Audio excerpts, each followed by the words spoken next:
Oke. Assalamualaikum warahmatullahi wabarakatuh. Waalaikumsalam warahmatullahi wabarakatuh. Good morning to Miss Nani and all of my friends. So we are from 5 group will explain about learning method. First, let me introduce ourselves. Me, Adistia Septiani, as the moderator, and then the first presenter, and then next Dia Puspita, second presenter, and then Robbie Rizwandi as the last presenter.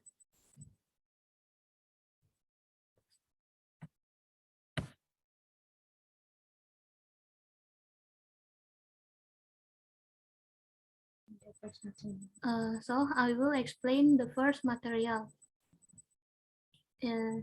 Is about definition of learning method.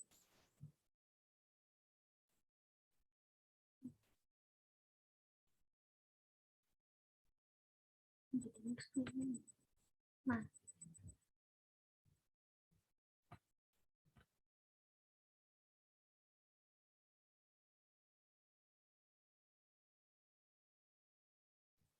So according to Sanjaya, 2090 and at page 147, learning method is a way to implement plans that have been prepared for real activities in order to achieve optimal goals.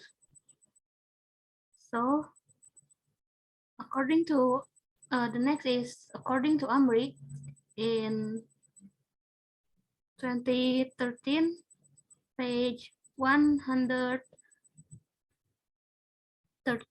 teaching and learning method can be entered as the method used to convey or impart knowledge to students or children through teaching and learning activity either in school, home, campus, cottage, and other. So, metode pembelajaran ini cara sistematis yang ditetapkan oleh guru dan sekolah. Biasanya, metode pembelajaran ini dibentuk agar pelaksanaannya efektif. Metode pembelajaran ini juga dapat digunakan untuk menyampaikan atau berbagi ilmu kepada siswa dengan kegiatan belajar baik di dalam maupun di luar sekolah, rumah, kampus, atau tempat bimbingan belajar. The next material will be explained by Dia Puspita.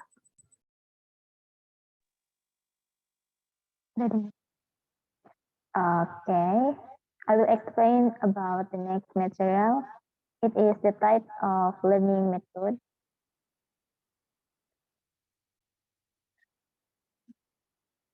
The first method is lecture method, atau yang lebih kita dikenal sebagai metode ceramah. According to Muhyiddin Shah, 2000, the lecture method is a teaching method by conveying information and knowledge verbally to a number of students who generally follow passively. Metode ceramah ini tepat digunakan apabila kegiatan pembelajaran baru dimulai. Waktunya terbatas, sedangkan informasi yang diberikan cukup banyak dan jumlah guru sedikit, sedangkan jumlah peserta didik cukup banyak. Di metode ceramah ini juga ada tahap persiapan, tahap pelaksanaan, dan juga penutupan. Yang pertama itu tahap persiapan. Yang pertama, merumuskan tujuan yang ingin dicapai. Ini berarti guru harus membuat suatu tujuan mengenai apa yang harus dikuasai oleh siswa setelah pembelajaran berakhir.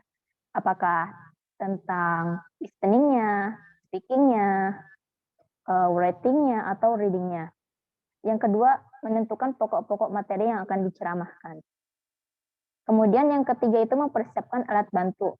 Alat bantu ini seperti bisa berupa PowerPoint atau sebuah gambar-gambar yang nantinya bisa dijadikan contoh agar siswa dapat lebih mengerti dengan apa yang guru ceramahkan atau guru sampaikan. Kemudian kita lanjut ke tahap pelaksanaan. Yang pertama ada pembukaan.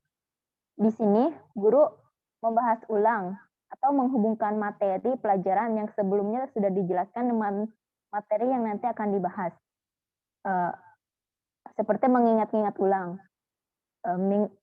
Pertemuan kemarin itu kita sudah membahas apa nih? Kemudian kita hubungkan dengan materi yang akan nanti dipelajari oleh siswa. Selanjutnya penyajian. Ini tuh cara penyampaian materi.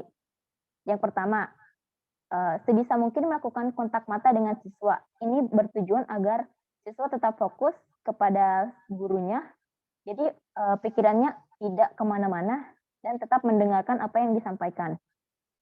Kemudian, bahasa yang digunakan ketika menjelaskan itu harus jelas dan bisa dipahami siswa, termasuk gunakan suara yang nyaring. Jadi agar siswa yang duduk di belakang pun bisa mendengarnya dan bisa paham. Kemudian, jelaskan materi secara sistematis, yang artinya tidak meloncat-loncat. Selanjutnya, guru itu harus fast respon. Misalnya nih, ada siswa yang merespon, dan guru harus segera merespon siswa tersebut. Bila respon siswa itu benar, guru bisa memberikan sebuah pujian. Sedangkan bila respon yang diberikan siswa itu kurang tepat, guru bisa melakukan sebuah evaluasi, namun usahakan agar tidak menyinggung perasaan siswa. Selanjutnya penutupan. Di penutupan ini, guru dan siswa membuat sebuah kesimpulan dari materi yang tadi sudah dibahas.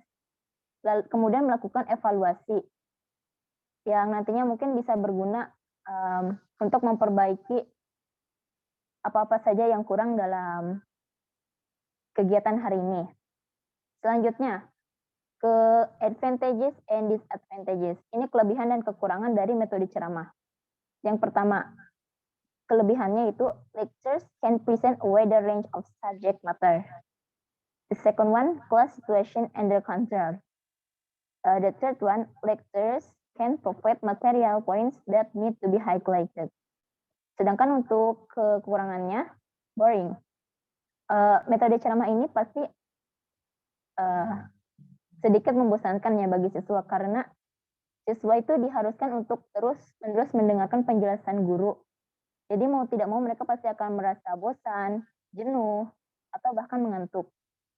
Kemudian, the teaching process becomes verbalism, or focusing on the meaning of words only. Jadi yang siswa pahami hanya berupa teori-teori saja, tidak dengan praktek-praktek dan semacamnya. Kemudian, students become passive. Di sini sudah jelas sekali karena di metode ceramah ini yang paling dominannya itu adalah pada guru. Kemudian berlanjut ke metode yang selanjutnya. The second one is discussion method. Muhyiddin Shah 2000 defines that the discussion method is a teaching method that it is closely related to the problem solving.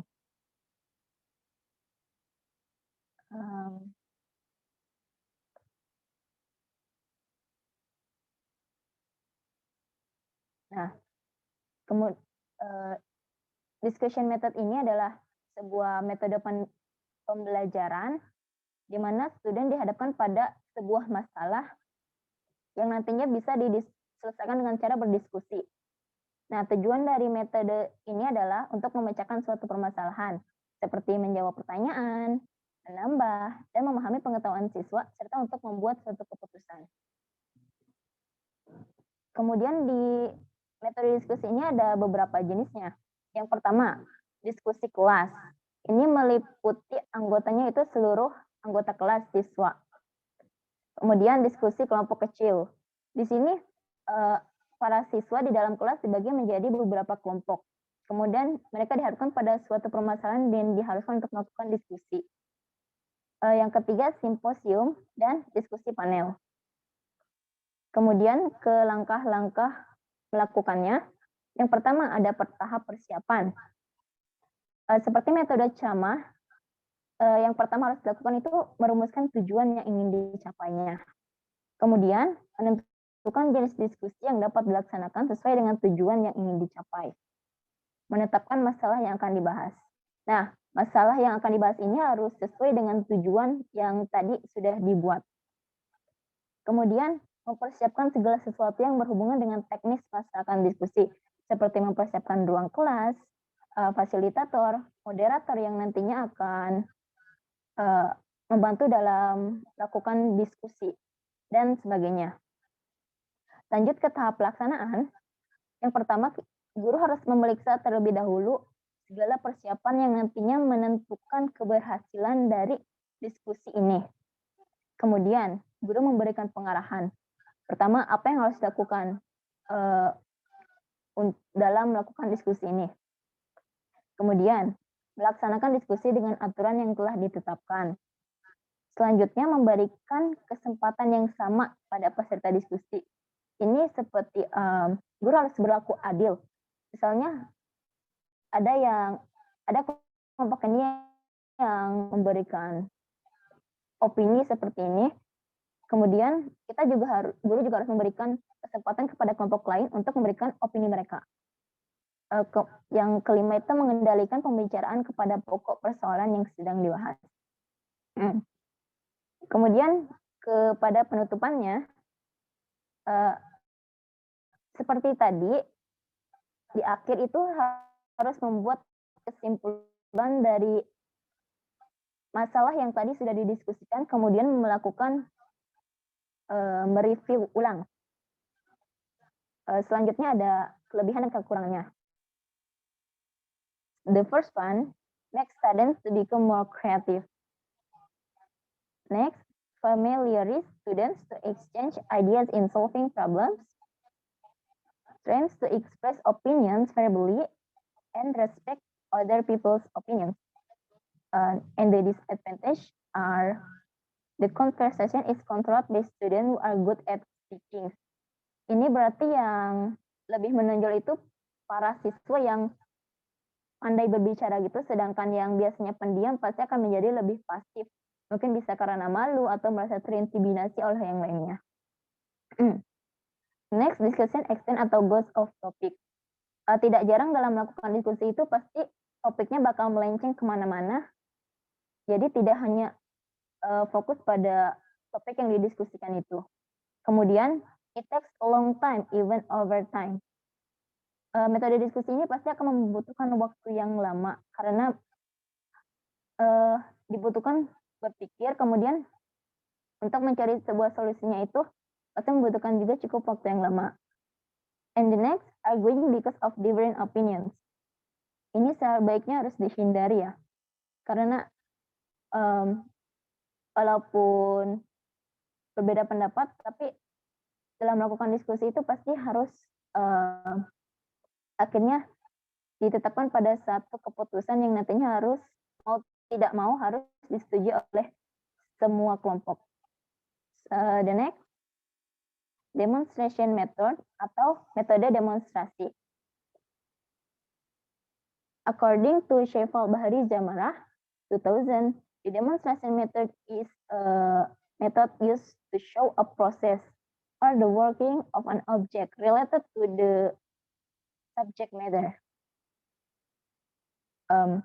Jadi metode demonstrasi ini adalah sebuah metode yang menyajikan sebuah pembelajaran dengan mendemonstrasikan suatu proses, situasi, atau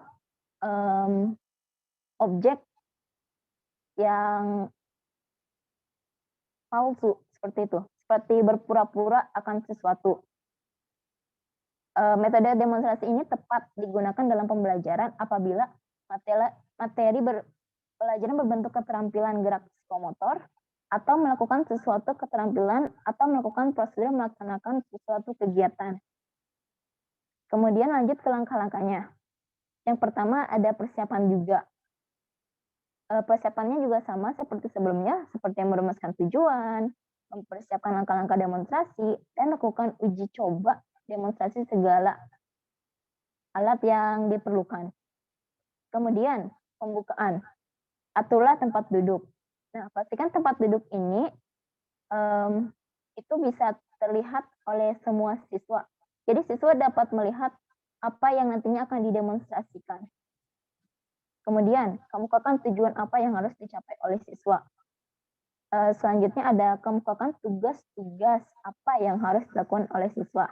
Misalnya, siswa ditugaskan untuk mencatat hal-hal yang dianggap penting dari pelaksanaan demonstrasi yang dilakukan. Lanjut ke tahap pelaksanaan. Pertama, mulailah demonstrasi dengan kegiatan-kegiatan yang merangsang siswa untuk berpikir. Kemudian, ciptakan suasana yang menyejukkan dengan menghindari suasana yang menegangkan. Yang terakhir, berikan kesempatan kepada siswa untuk secara aktif memikirkan lebih lanjut sesuai dengan apa yang dilihat dari proses demonstrasi itu.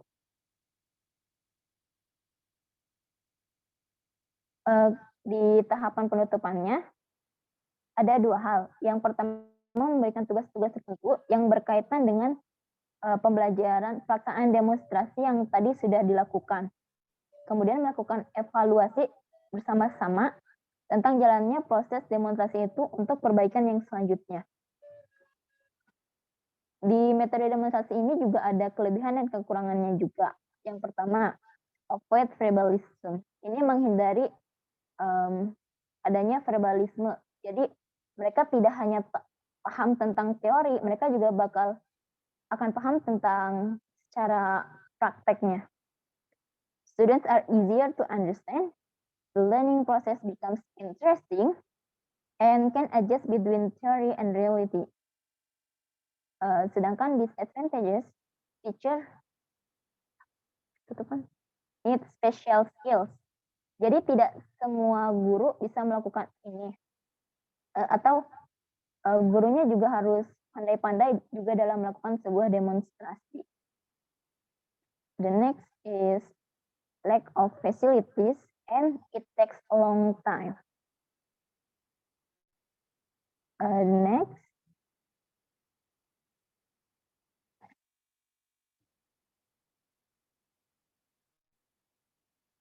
Next is simulation method atau metode simulasi. A learning simulation method is a learning method that demonstrates something in an artificial form that is similar to the real situation.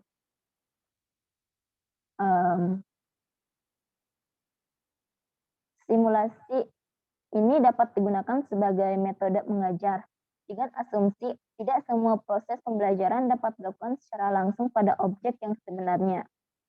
Metode simulasi ini memiliki 3 ragam simulasi. Di antaranya adalah yang pertama, metode sosiodrama, metode psikodrama, dan role playing. Kemudian ke langkah-langkah dalam metode simulasi. Yang pertama itu di langkah persiapan. Ada 4 hal yang harus dipersiapkan. Pertama, menentukan topik atau masalah serta tujuan. Kedua, guru memberikan gambaran masalah dalam situasi yang akan disimulasikan. Yang ketiga, guru menetapkan pemain yang akan terlibat dalam simulasi. Dan yang keempat, guru memberikan kesempatan kepada siswa untuk bertanya, khususnya pada siswa yang terlibat dalam pemeranan simulasi. Di tahap pelaksanaannya, yang pertama itu simulasi mulai dimainkan oleh kelompok pemeran. Para siswa lainnya mengikuti dengan penuh perhatian. Kemudian, guru juga diharuskan untuk memberikan bantuan bila ada siswa yang sedikit kesulitan atau mengalami kesulitan dalam melakukan simulasi itu. Kemudian di tahap penutupannya, guru harus mendorong agar siswa dapat memberikan kritik dan tanggapan terhadap proses pelaksanaan simulasi. Dan yang terakhir itu di akhir, guru dan juga siswa harus merumuskan kesimpulan seperti apa sih yang mereka dapat di hasil simulasi ini. Lalu ke kelebihan kekurangannya. Di sini ada beberapa kelebihan. The simulation carried out can be a profession for students in dealing with real situation. Develop students' creativity, make students more courage and confidence, increase knowledge. The disadvantages, the experience when doing simulation and the actual ones are not always correct. If not managed properly, learning can be neglected, and some students become passive. Selanjutnya,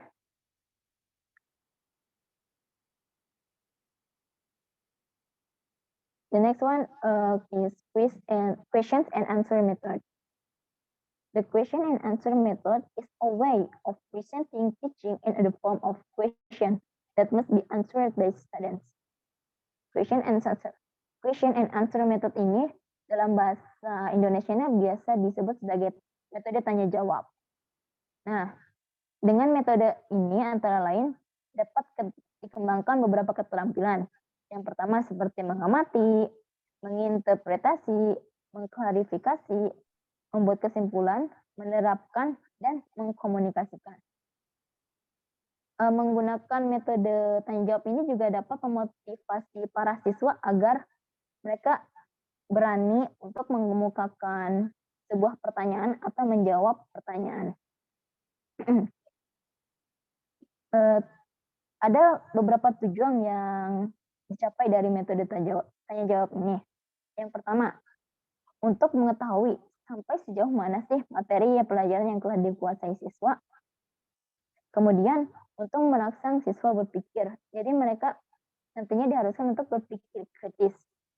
Selanjutnya, memberi kesempatan pada siswa untuk mengajukan masalah yang belum dipahami. Selanjutnya yang harus dilakukan itu jenis pertanyaan. Guru harus memilih jenis pertanyaan yang nantinya diberikan pada metode tanya jawab ini. Terakhir, teknik mengajukan pertanyaannya. Pertama, pertanyaan itu hendaknya diajukan kepada seluruh kelas dulu. Jadi seluruh siswa yang ada di kelas sebelum mengajukan pertanyaannya pada salah satu siswa. Ini bisa juga bertujuan agar nantinya, misalnya ya, kalau siswa tiba-tiba ditunjuk untuk menjawab sebuah pertanyaan, pasti dia akan ngeblank gitu. Tidak bisa berpikir. Jadi setidaknya dengan mengajukan pertanyaan terlebih dahulu kepada semua siswa, mungkin mereka diberikan kesempatan untuk berpikir terlebih dahulu. Dan juga untuk melihat nih, siapa sih yang bisa berinisiatif menjawab pertanyaan dari yang disampaikan guru tadi. Kemudian juga guru harus memberikan kesempatan atau waktu agar untuk siswa dalam memberikan pertanyaannya. Yang terakhir itu, hargailah pendapat atau pertanyaan dari siswa. Walaupun pendapat dan pertanyaan itu kurang tepat seperti itu. Tapi setidaknya mereka sudah ada keberanian dalam mengemukakan pendapat dan ikut aktif dalam kelas. Selanjutnya ada advantages and disadvantages lagi. First, students are more active than when using the lecture method. Ini karena di sini si siswanya juga diajak untuk tidak terlalu pasif. Mereka diberikan pertanyaan dan mereka diharuskan menjawab. Jadi mau tidak mau pasti mereka lebih aktif dibanding dengan metode ceramah tadi. Train students thinking, melatih daya berpikir siswa, and develop courage. Ini sudah jelas ya, karena pastinya dalam menjawab atau mengajukan pertanyaan itu pasti dibutuhkan sebuah keberanian. And there is a disadvantages. The first, the classroom atmosphere can be tense and uncomfortable for students, wasting a lot of time and lack of time to ask questions for all students.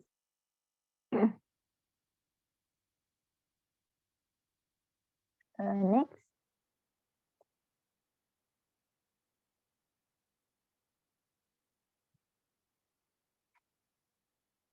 The next method is field trip method, atau yang sering dikenal itu metode karya wisata. The field trip method or field trip, according to Mulyasa, is a trip or excursion carried out by students to gain a learning experience, especially direct experience, and is an integral part of the school curriculum.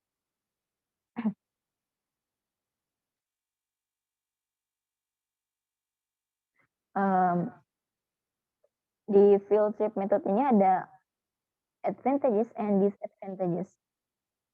The first is utilizing the real environment as a learning place for students. And the next, information from the material received by students is wider and actual. Sedangkan kekurangannya itu expensive facilities and fees, dibutuhkan biaya yang besar ya, karena dalam mengunjungi suatu tempat itu pastinya tidak gratis.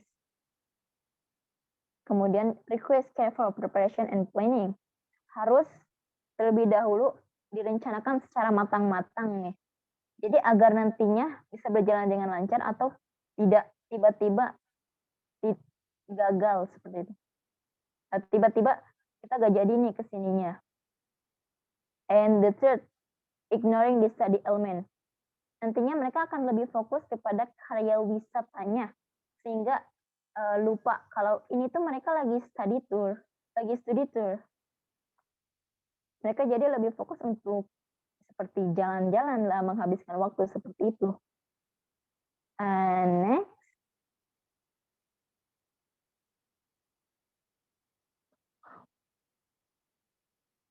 Next is online method.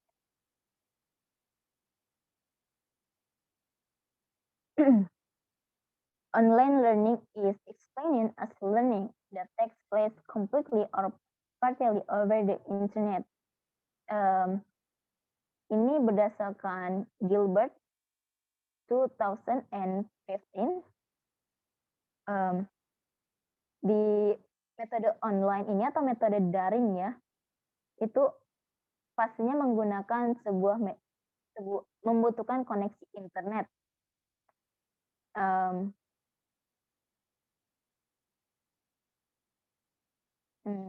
Ini bisa di metode daring ini juga bisa memanfaatkan sebuah aplikasi dalam pembelajaran seperti menggunakan WhatsApp untuk memberikan materi atau menyuruh siswa harus apa-apa nih.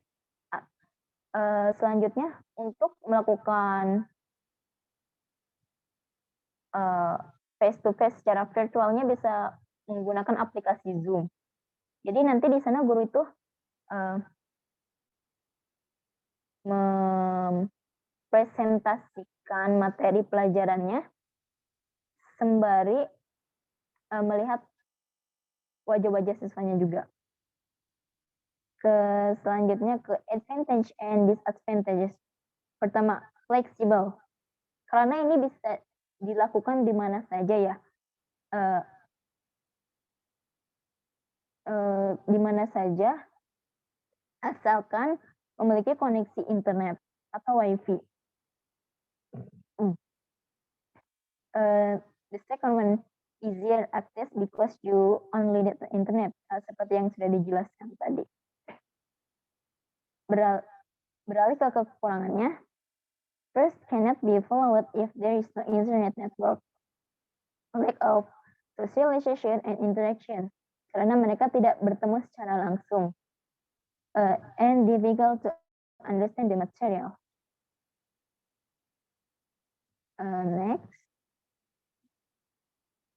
The next is offline method atau metode luring. Offline learning is learning that takes place without using the internet. Ini seperti yang biasa dilakukan ya sebelum masa pandemi, itu pasti menggunakan offline method juga. Jadi mereka guru dan siswa itu bertemu langsung, bertatap muka langsung, dan melakukan pembelajaran di dalam kelas. Advantage and disadvantages-nya. First, student and teacher can interact directly. The atmosphere of the class feels more alive. And the disadvantages are transportation cost, membutuhkan biaya untuk pergi ke sekolah atau pergi ke kampus. And students are lazy because the school is far from home. Next.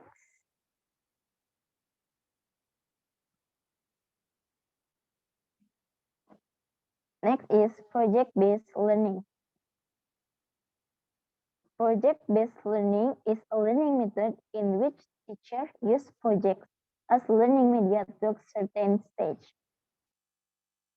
Menurut Afriana 2015, pembelajaran berbasis proyek merupakan pembelajaran yang berpusat pada peserta didik dan memberikan pengalaman belajar yang bermakna bagi peserta didik.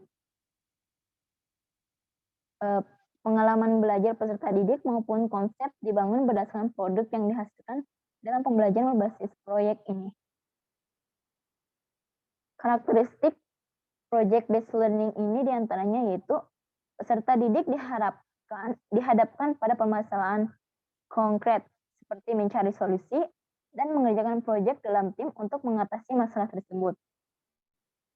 Kemudian keterampilan yang ditimbuhkan dalam PJBL ini diantaranya seperti keterampilan komunikasi dan presentasi, keterampilan manajemen organisasi dan waktu, keterampilan penelitian dan penyelidikan, keterampilan penilaian diri dan refleksi, partisipasi kelompok, dan kepemimpinan dan pemikiran kritis.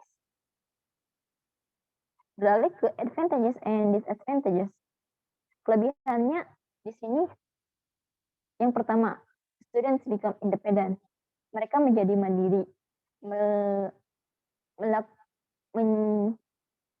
membuat sebuah proyek sendiri secara mandiri berdasarkan hasil pemikiran mereka, walaupun mungkin akan dibantu oleh teman-teman maupun gurunya.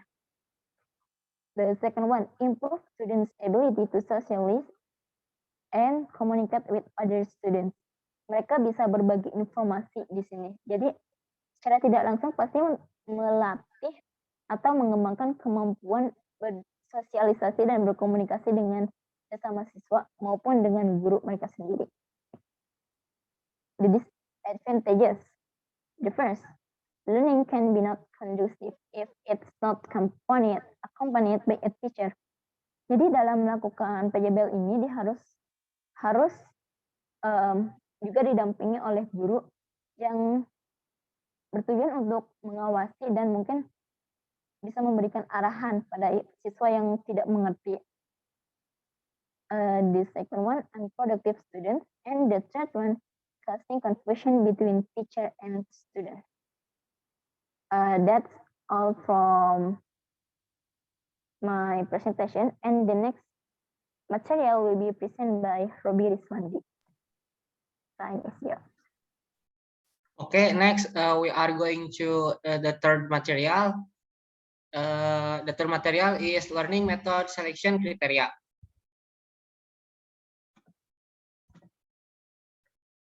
According to Stephen Ronald Ahlaro in 2020, page 17, classified that the learning method criteria are divided into 4. Namely, first, promote learners' curiosity.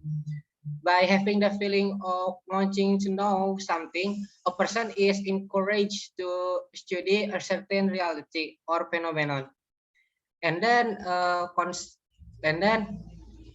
construct new knowledge in relation to the reality or phenomenon being studied. There are several ways to generate learner curiosity. Yang pertama,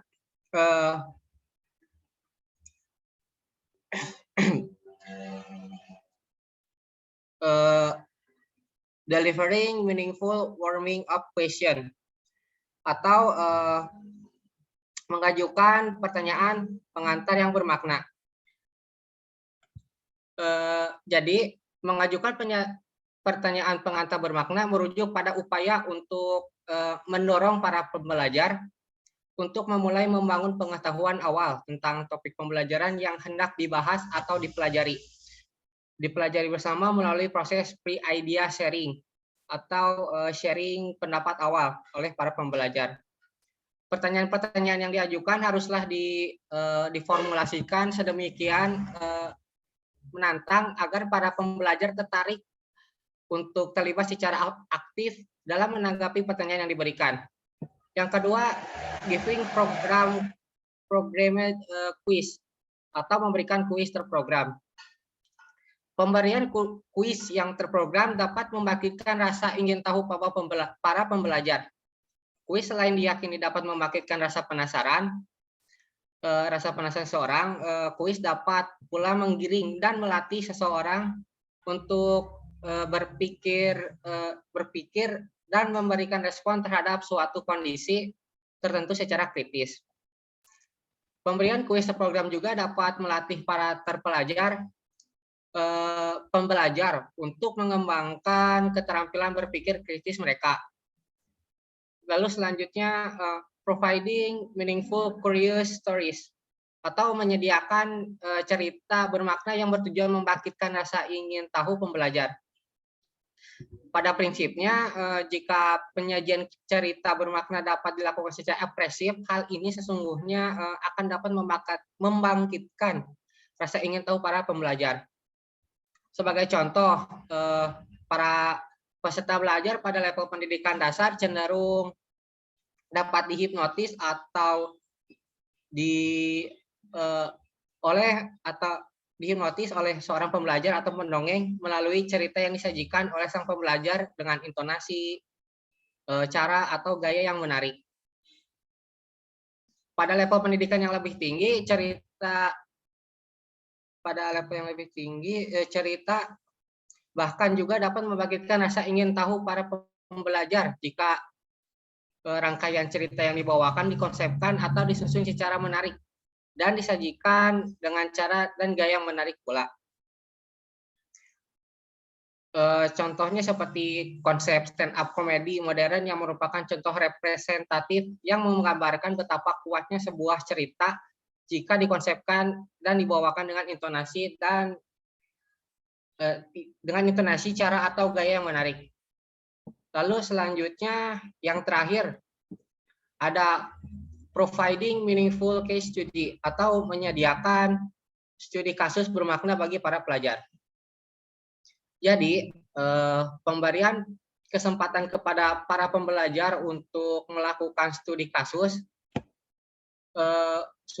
guna membedah dan mengkaji permasalahan tertentu dapat pula meningkatkan rasa ingin tahu para pembelajar.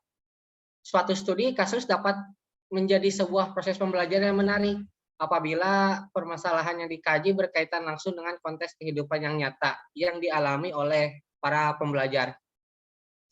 Walaupun demikian, hal ini tidak dapat berarti bahwa pokok-pokok kajian di luar dari realitas hidup pembelajar tidak dapat dijadikan bahan kajian. Lalu yang kedua, ada promote learners positive optimism atau membangkitkan optimisme positif dalam diri para pembelajar. Bob Murray dan Alicia Fortenberry in their book Creating Optimism suggest that you can be happy or optimistic if you don't feel good about yourself. Atau Anda tidak dapat merasa bahagia atau optimis jika Anda tidak merasa bahwa diri atau hidup Anda adalah sesuatu yang baik atau bernilai. Pernyataan tersebut berarti bahwa optimisme hanya dapat terbentuk ketika seseorang merasa bahwa hidupnya bernilai dan dihargai. Dalam kaitannya dengan dengan kata lain, apapun pilihan metode pembelajaran yang digunakan oleh dalam proses pembelajaran, metode tersebut haruslah dapat dikemas sedemikian rupa agar di dalamnya ada ruang bagi pemberian dukungan, pujian, dan penghargaan bagi para pembelajar. Nah, jadi di sini ada beberapa opsi yang dapat digunakan untuk menumbuhkan optimisme positif dalam diri para pembelajar. Yang pertama, sharing positive and inspiring experience atau berbagi pengalaman positif dan inspiratif. Dalam kaitannya dengan sharing positif dan inspiring experience, pembelajar dituntut agar dapat pelajar dituntut agar dapat memaknai setiap pengalaman hidupnya secara positif untuk disaringkan kepada pembelajar. Tujuannya adalah agar para pembelajar dapat mengambil nilai-nilai positif yang terkandung dalam pengalaman sang pembelajar. Melalui cara ini, optimisme positif dalam diri para pembelajar diharapkan akan terbentuk. Lalu yang selanjutnya ada providing inspiring story atau menghadirkan cerita inspiratif. Providing inspiring story merujuk pada upaya pembelajar untuk menghadirkan kisah-kisah inspiratif dari tokoh-tokoh inspiratif yang mana kisah hidupnya dapat dijadikan sebagai sumber penyemangat bagi para pembelajar. Penerapan cara ini menghendaki pembelajar agar terus memperkaya dirinya dengan berbagai cerita atau kisah inspiratif dari berbagai sumber sehingga dapat dibagikan kepada para pembelajarnya. Lalu yang ketiga ada letting them know they are born genius, atau pastikan pembelajar mengetahui bahwa mereka dilahirkan jenius adanya. Jadi di sini memastikan bahwa para pembelajar mengetahui dan meyakini bahwa mereka dilahirkan jenius adanya, merupakan salah satu opsi bahwa mereka untuk membangkitkan motivasi bahkan kepercayaan diri para pembelajar.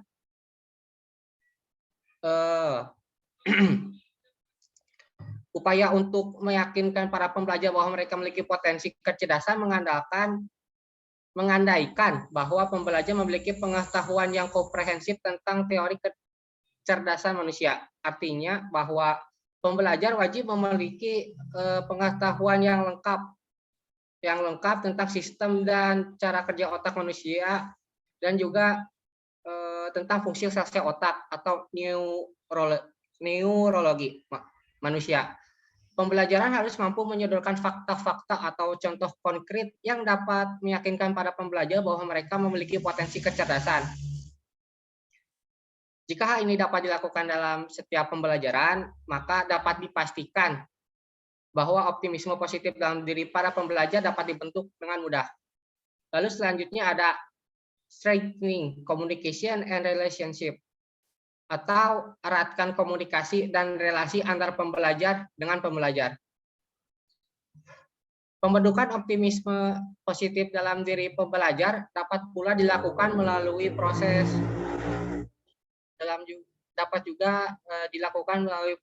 penguatan hubungan komunikasi antara pembelajar dan dengan pembelajar.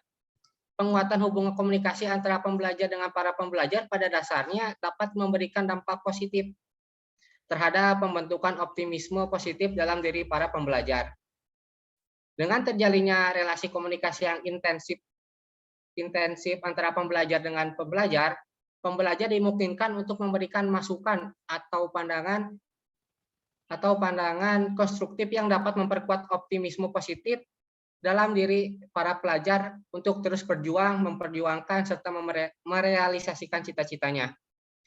Lalu selanjutnya ada celebrate small achievements, atau merayakan setiap capaian kecil para pembelajar. Merayakan setiap keberhasilan kecil yang ditorehkan setiap pembelajar merupakan salah satu cara yang dapat ditempuh untuk membangkitkan optimisme positif para pembelajar. Inilah yang dimaksudkan oleh kaum behavior sebagai reward atau stimulan. Pemberian penghargaan kepada setiap pembelajar atas setiap capaian terkecil yang berhasil dicapainya akan semakin membantu memperkuat optimisme positif dalam diri pembelajar. Selanjutnya ada neutralizing failures, atau netralisir kegagalan pembelajar. Yang dimaksudkan dalam neutralizing failures yakni menetralkan perasaan gagal dalam pikiran pembelajar yang ditimbulkan akibat tertundanya keberhasilan pembelajar. Upaya menetralisir perasaan gagal dalam diri para pembelajar merupakan salah satu cara yang dapat ditempuh guna memperkuat optimisme positif dalam diri para pembelajar. Prinsipnya, bahwa sekecil apapun kegagalan seorang pembelajar, pembelajar hendaknya sesegera mungkin menjodorkan bukti-bukti konkret yang dapat meyakinkan pelajar bahwa mereka memiliki potensi yang memungkinkan mereka meraih atau mencapai capaian-capaian yang lebih besar dalam hidupnya. Hal ini akan membantu menetralisir perasaan gagal dalam hidupnya. Hal ini akan membantu menetralisir perasaan gagal dalam hidupnya. Hal ini akan membantu menetralisir perasaan gagal yang terkonsepkan dalam diri para pembelajar dan akan semakin memperkuat optimisme positif dalam diri mereka untuk terus berjuang meraih mimpi-mimpi mereka.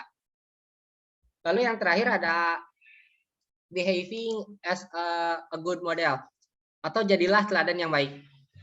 Pemberian keteladanan yang baik yang ditunjukkan oleh pembelajar sesungguhnya dapat pula membangkitkan optimisme positif dalam diri para pembelajar. Dengan memberikan keteladanan yang baik bagi para pembelajar melalui tindakan dan tutur katanya, seorang pembelajar secara tidak langsung akan turut menciptakan perasaan nyaman dalam diri para pembelajar. Perasaan nyaman tersebutlah yang pada akhirnya akan menghadirkan optimisme positif dalam diri para pembelajar dan mendorong mereka untuk mengerjakan hal-hal konstruktif demi masa depan mereka.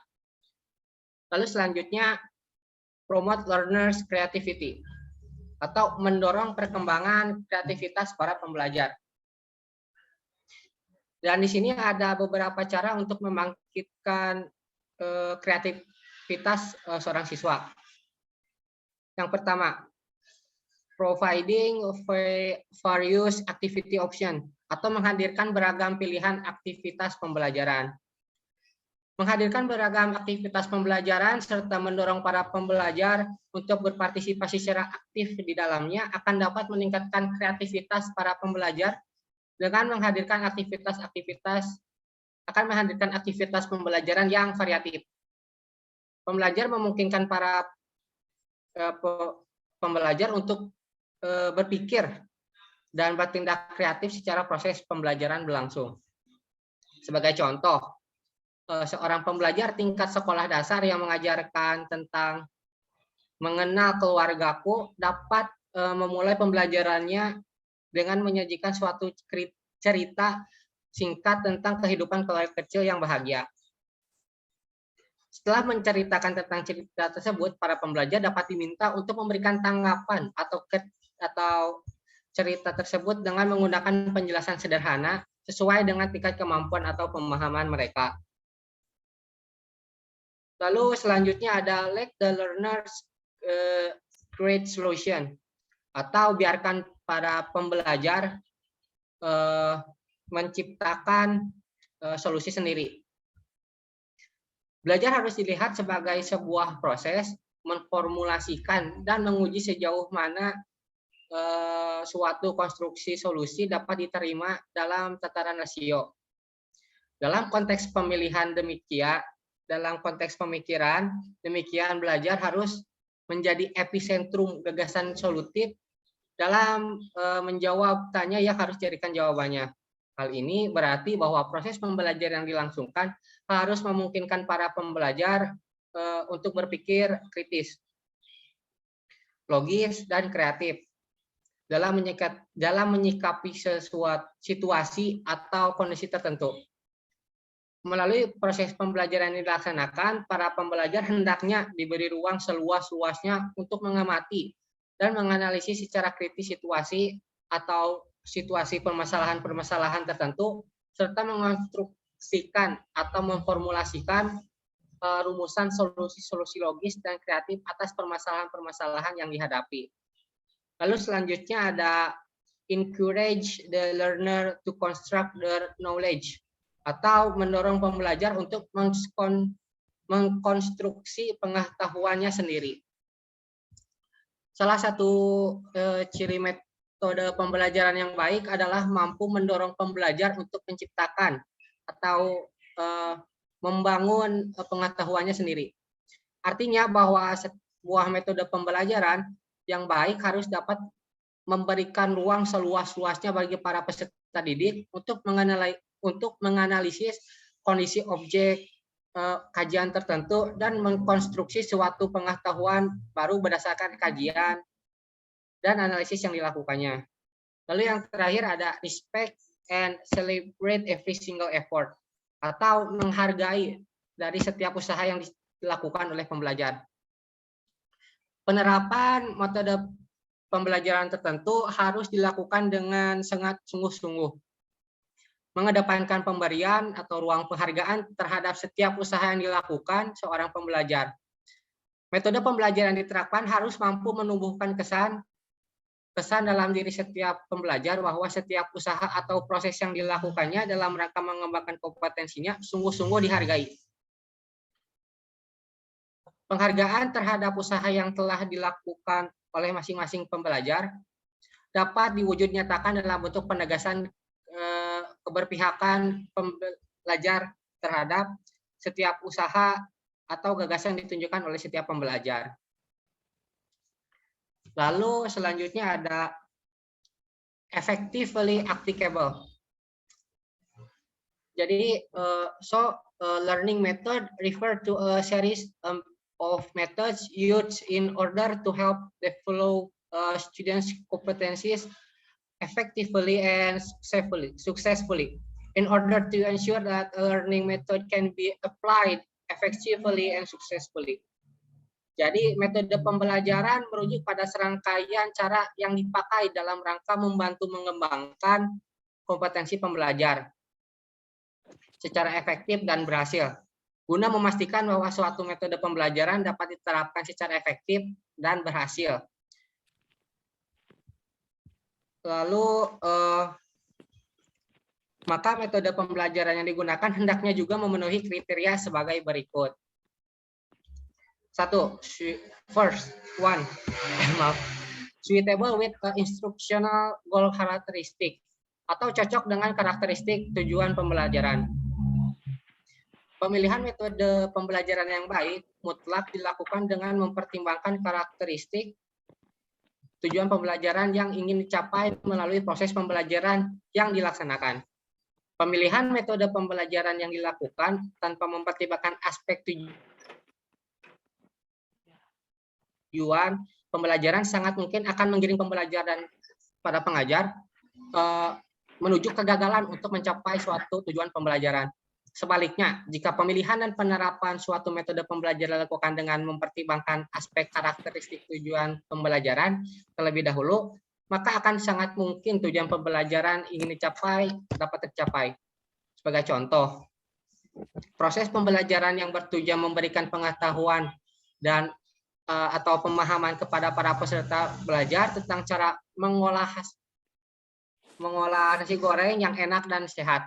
Maka metode pembelajaran yang digunakan hendaknya memungkinkan para pembelajar untuk berdiskusi dan berbagi pengetahuan tentang prosedur pembuatan nasi goreng yang enak dan lezat, yang enak dan sehat.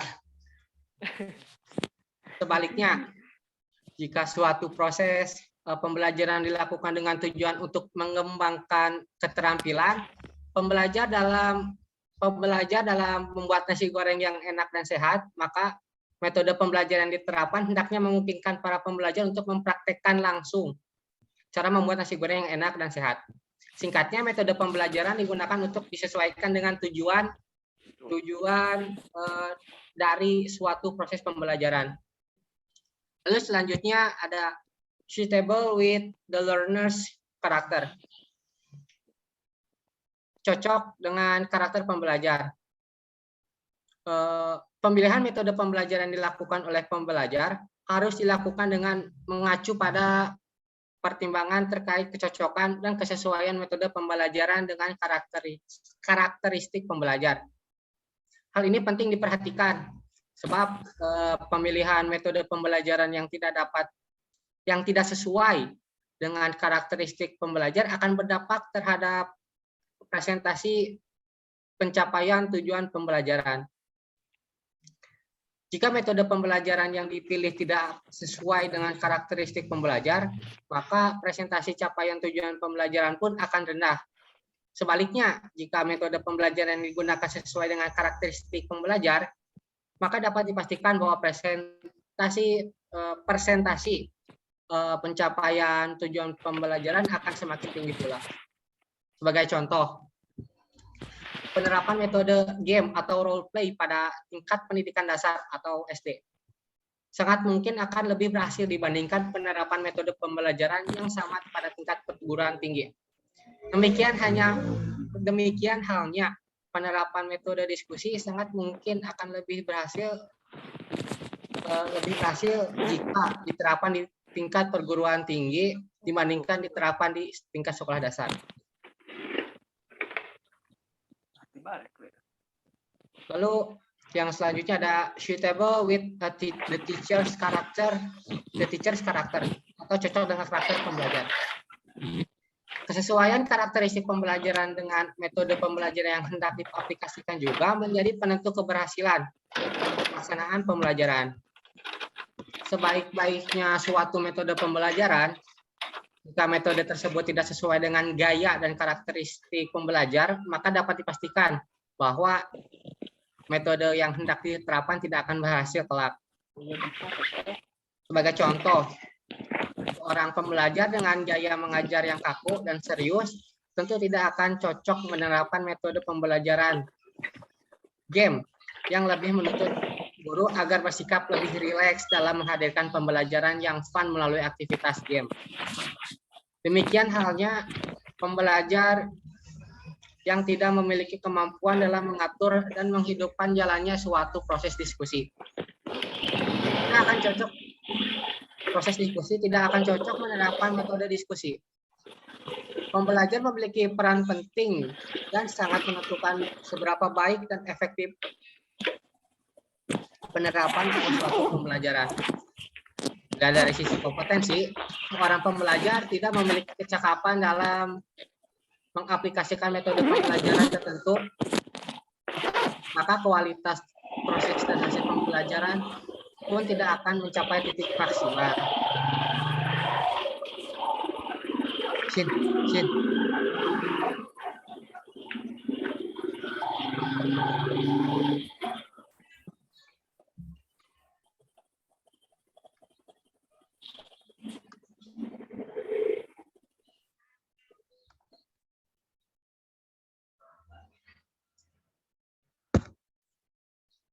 Selanjutnya, suitable with the environment atau cocok dengan lingkungan belajar. Kesesuaian metode pembelajaran dengan lingkungan pembelajaran juga menjadi aspek penentu keberhasilan suatu proses pembelajaran. Pemilihan dan penerapan metode pembelajaran tertentu harus dilakukan dengan juga mempertimbangkan konteks lingkungan di mana proses pembelajaran dilangsungkan. Bila hal ini diabaikan, maka konsekuensi logisnya adalah target capaian belajar yang ingin dicapai tidak akan mungkin dicapai secara maksimal.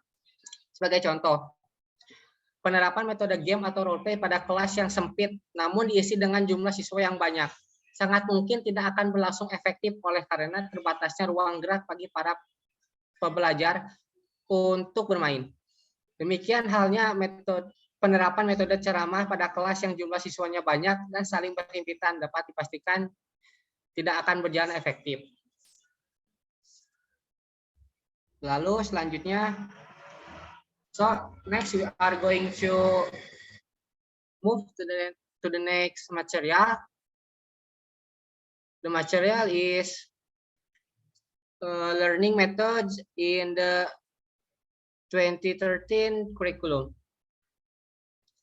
The learning process in the 2013 curriculum for all levels is carried out using a scientific approach. The steps of the scientific approach in the learning process are presented as follows. First, observing atau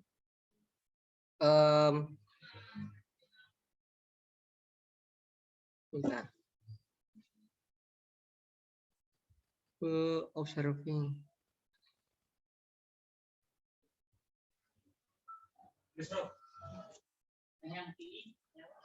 Tinggal mengamati atau observasi. Metode mengamati mengutamakan kebermaknaan proses pembelajaran atau meaningful learning. Metode ini memiliki keunggulan tertentu seperti menyajikan media objek secara nyata, peserta didik senang dan tertantang, dan mudah pelaksanaannya. Mengamati sangat bermanfaat bagi pemenuhan rasa ingin tahu peserta didik, sehingga proses pembelajaran memiliki kebermaknaan yang tinggi. Kegiatan mengamati dalam pembelajaran menghendaki guru membuka secara luas dan bervariasi kesempatan peserta didik untuk melakukan pengamatan melalui kegiatan melihat, menyimak, mendengar, mengamati, dan membaca. Guru memfasilitasi peserta didik untuk melakukan pengamatan, melatih mereka untuk memperhatikan di sini bisa melihat, membaca, mendengar. Lalu hal yang penting dari suatu benda atau objek ataupun kompetensi yang diharapkan adalah melatih kesungguhan, ketelitian, dan mencari informasi. 2. Asking question atau menanya. Setelah kegiatan mengamati, guru membuka kesempatan secara luas kepada peserta didik untuk bertanya mengenai apa yang sudah dilihat. Guru perlu membimbing peserta didik untuk dapat mengajukan pertanyaan-pertanyaan tentang hasil pengamatan objek yang konkret tentang yang konkret sampai kepada yang abstrak berkenaan dengan fakta, konsep, prosedur, ataupun hal yang lain. Pertanyaan yang bersifat faktual sampai kepada pertanyaan yang bersifat hipotetik. Dari situasi di mana peserta didik dilatih menggunakan pertanyaan dari guru, masih memerlukan bantuan guru untuk mengajukan pertanyaan sampai ke tingkat di mana peserta didik mampu mengajukan pertanyaan secara mandiri. Kegiatan menanya dalam kegiatan pembelajaran adalah mengajukan pertanyaan tentang informasi yang tidak dipahami dari apa yang diamati atau pertanyaan untuk mendapatkan informasi tambahan tentang apa yang diamati. Dimulai dari pertanyaan faktual sampai ke yang bersifat hipotetik tadi. Adapun kompetensi yang diharapkan dalam kegiatan ini adalah mengembangkan kreativitas, rasa ingin tahu, kemampuan merumuskan pertanyaan untuk membentuk pikiran kritis yang perlu untuk hidup cerdas dan belajar sepanjang hayat. Lalu yang ketiga ada gathering information or exploration atau mengumpulkan informasi atau eksplorasi. Kegiatan mengumpulkan informasi merupakan tindak lanjut dari bertanya. Kegiatan ini dilakukan dengan menggali dan mengumpulkan informasi dari berbagai sumber melalui berbagai cara. Untuk itu, peserta didik dapat membaca buku yang lebih banyak, seperti memperhatikan fenomena atau objek yang lebih teliti, atau bahkan melakukan eksperimen. Dari kegiatan tersebut terkumpul sejauh informasi. Lalu yang keempat ada associating or processing information or reasoning. Atau mengasosiasikan, mengolah informasi atau menalar. Kegiatan mengasosiasi atau mengolah informasi atau menalar dalam kegiatan pembelajaran adalah memproses informasi yang sudah dikumpulkan, baik terbatas dari hasil kegiatan, mengumpulkan eksperimen, maupun hasil dari kegiatan mengamati dan kegiatan mengumpulkan informasi. Pengolahan informasi yang dikumpulkan dari informasi yang bersifat menambah keluasan dan kedalaman sampai kepada pengolahan informasi yang bersifat mencari solusi dari berbagai sumber yang memiliki pendapat yang berbeda sampai kepada yang bertentangan. Kegiatan ini dilakukan untuk menemukan keterkaitan satu informasi dengan informasi lainnya. Menemukan pola dari keterkaitan informasi tersebut. Lalu adapun kompetensi yang diharapkan adalah mengembangkan sikap jujur, teliti, disiplin, taat aturan, kerja keras, kemampuan menerapkan prosedur, dan mengajar berpikir induktif serta deduktif dalam menyimpulkan. Aktivitas ini juga dapat diistilahkan sebagai kegiatan menalar, yaitu proses berpikir yang logis dan sistematis atas fakta-fakta empiris yang dapat diobservasi untuk memperoleh simpulan berupa pengetahuan. Lalu yang terakhir ada communicating atau mengkomunikasikan. Pada pendekatan saintifik, guru diharapkan memberi kesempatan kepada para peserta didik untuk mengkomunikasikan apa yang telah mereka pelajari. Kegiatan ini dapat dilakukan melalui menuliskan atau menceritakan apa yang ditemukan dalam kegiatan mencari informasi.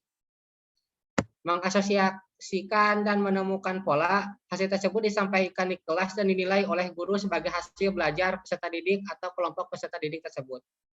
Kegiatan mengkomunikasikan dalam kegiatan pembelajaran adalah menyampaikan hasil pengamatan. Kesimpulan berdasarkan hasil analisis secara lisan, tertulis, atau media lainnya. Adapun kompetensi yang diharapkan dalam kegiatan ini adalah mengembangkan sikap jujur, teliti, toleransi, kemampuan berpikir sistematis, mengungkapkan pendapat dengan singkat dan jelas, dan mengembangkan kemampuan berbahasa yang baik dan benar.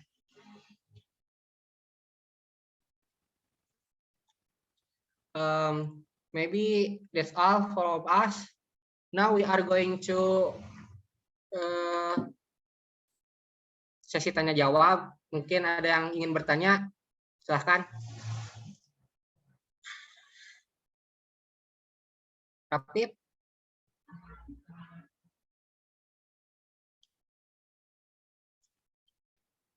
Okay, Rob.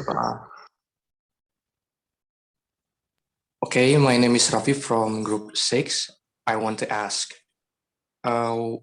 which one do you guys think better between learning methods in Kurtilas or Kurikulum 2013 and learning methods in the previous curriculum or KTSP? Thank you.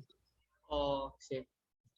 Jadi kurikulum yang mana yang lebih baik, 2013 atau KTSP ya, Pip? Ya, makasih ya, Pip, pertanyaannya. Selanjutnya, ada yang mau tanya? Saya mau bertanya. Silahkan, Dimas. Ya. Assalamualaikum warahmatullahi wabarakatuh. Waalaikumsalam warahmatullahi wabarakatuh. My name is Dimas Abiagis from the group 3. So, can you give me an example of applying PJBL method atau project-based learning that appropriate for English language teaching in the class? Can you give me an example of ya. Contoh. Ya, makasih. Oh, ya. Oh ya, makasih ya, Dimas. Ada yang mau bertanya lagi?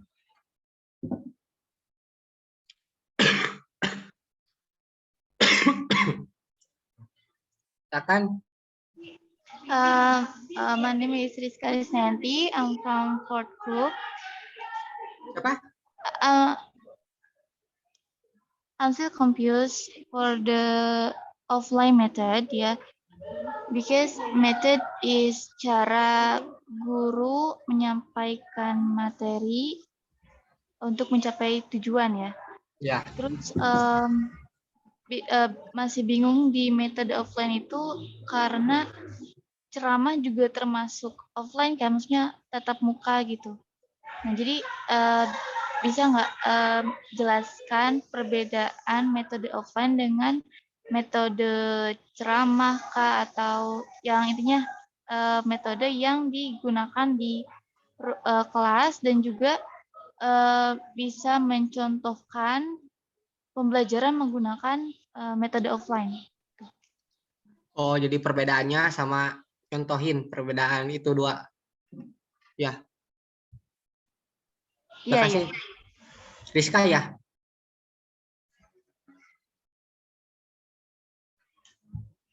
Ada yang mau bertanya lagi? Silakan.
Oke, mohon tunggu sebentar teman-teman, kami akan mencari jawabannya terlebih dahulu.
Izin menjawab yang pertanyaan Dimas ya, yang penerapan project based learning di English learning teaching seperti itu.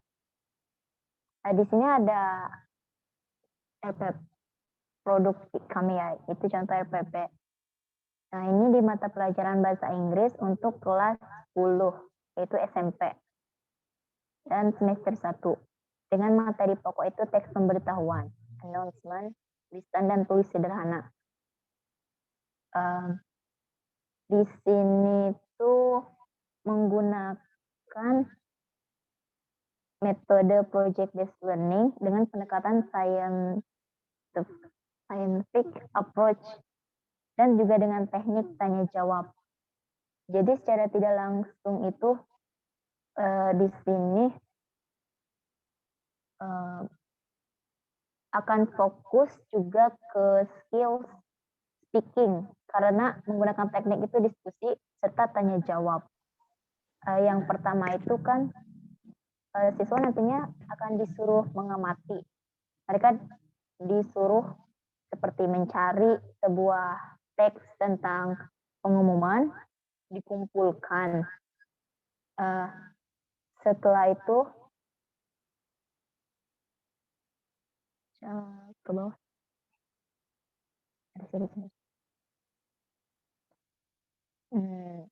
Nah, rujukannya itu bisa dari berbagai sumber ya, termasuk buku teks, dari koran, atau dari majalah juga bisa. Di sini juga mereka disuruh membaca, jadi mereka akan dites kemampuannya tentang reading skills-nya.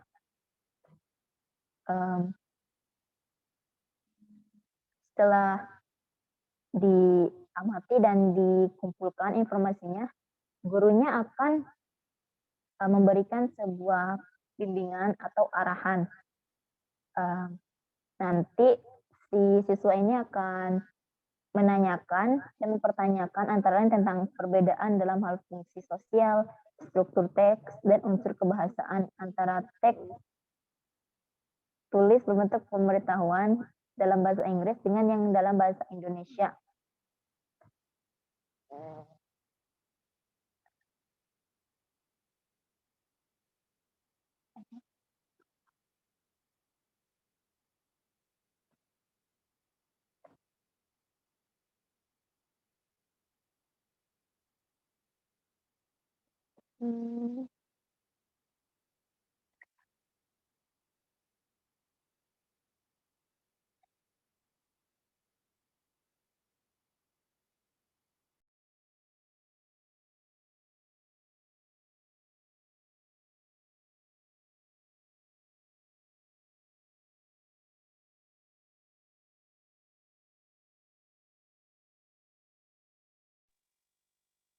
Lalu untuk teknik penilaiannya,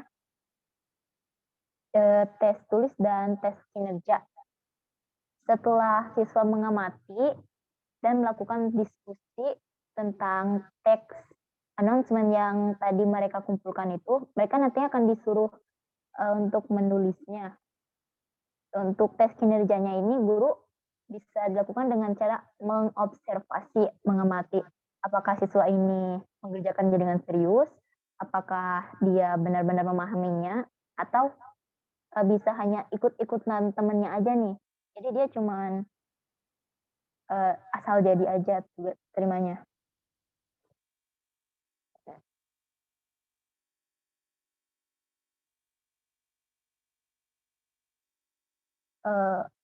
Aspek penilaiannya juga meliputi sikap, pengetahuan, serta keterampilan.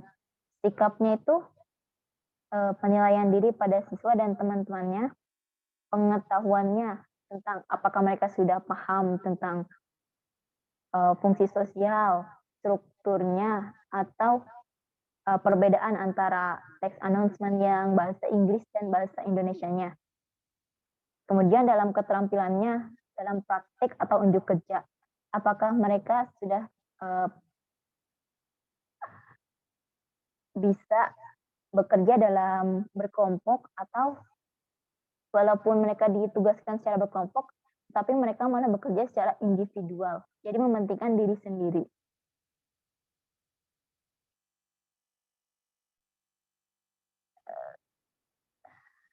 Mungkin hanya segitu yang bisa saya jelaskan.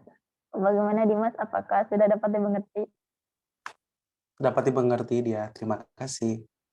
Terima kasih.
Rapip, izin menjawab ya Rapip. Oke. Tadi kan Rapip nanya ya, kalau misalnya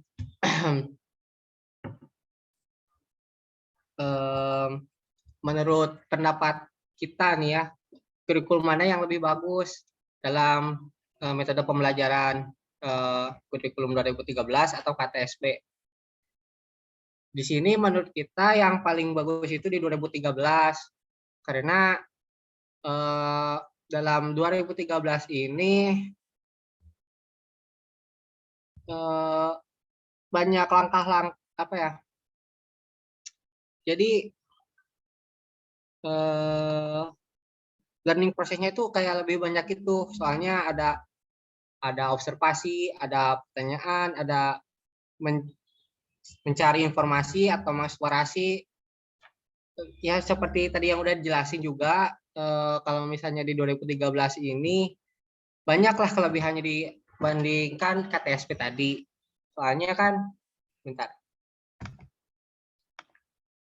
Soalnya tadi dijelasin kan, observing atau observation. Jadi si siswa ini lebih di apa ya, di 2013 ini kita sebagai guru ketika menerapkan kurikulum 2013 ini, si siswa itu dituntut untuk bisa mengobservasi, menanyakan pertanyaan, atau mengumpulkan informasi sampai mengolah informasi tersebut hingga mengkomunikasikan atau memaparkan hasil dari kajian yang mereka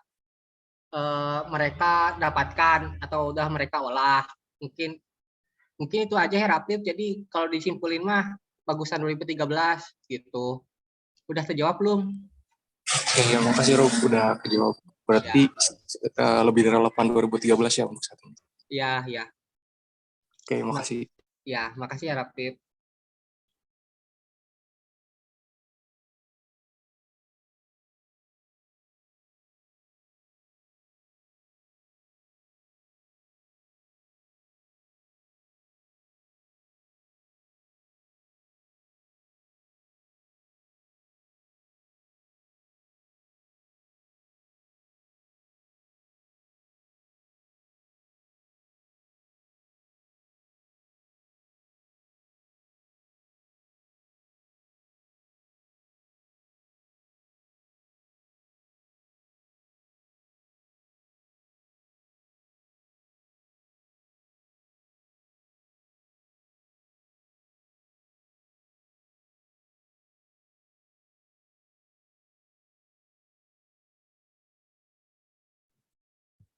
Izin menjawab pertanyaan yang Rizka dari grup 2. Jadi perbedaan offline dan metode ceramah serta contohnya.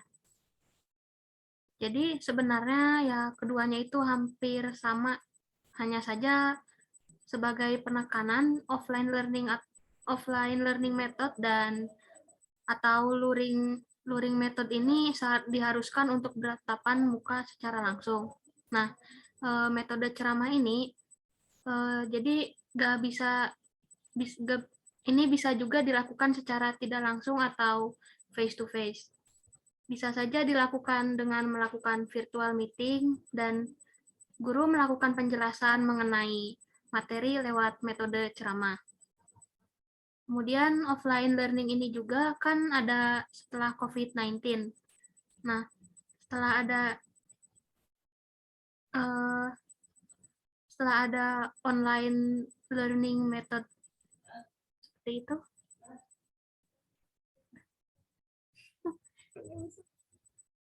apakah dapat apakah sudah jelas? Iya, paham.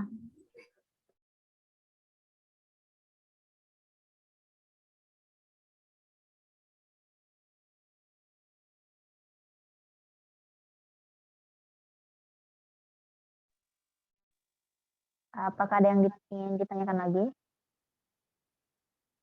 Tidak ada.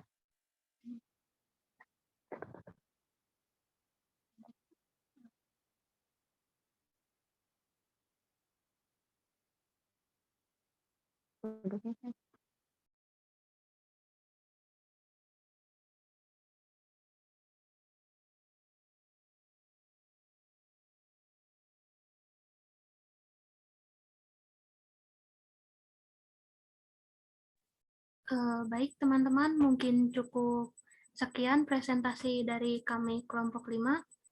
Kurang lebihnya mohon maaf. Wassalamualaikum warahmatullahi wabarakatuh. Waalaikumsalam warahmatullahi warahmatullahi wabarakatuh. wabarakatuh.